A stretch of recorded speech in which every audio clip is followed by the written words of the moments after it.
तो उस वक्त का रिकॉर्ड लीजिए।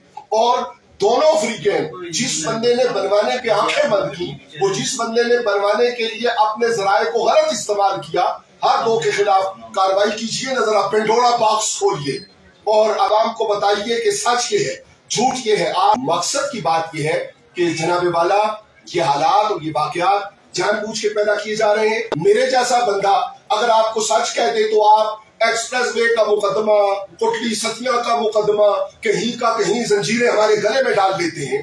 तो अब आपको नजर नहीं आ रहा कि कानून की हुक्मरानी को और कानून की बालादस्ती को कायम रखने के लिए आपके पास क्या इख्तियार है। ये वो पेंडोरा बॉक्स है, ये वो गन है कि जिसकी बुनियाद पर अब आगे अगर वक्त पे इंतखाबात हुए तो देखिएगा कैसे एजेंटी चलेगी और कैसे आपाधापी होगी और कैसे दम दलासे होंगे और कैसे सदारियां और तमाम इंतजाम किए जाएंगे। और नतीजे के तौर पे आम आदमी के लिए फिर अगले 5 साल के लिए यही मंजरनामा होगा। इस्लाह आवाम के लिए खुद आवाम को अपने अंदर ताकत पैदा करने की जरूरत है। वस्सलामु अलैकुम वरहमतुल्लाहि वबरकातुहू।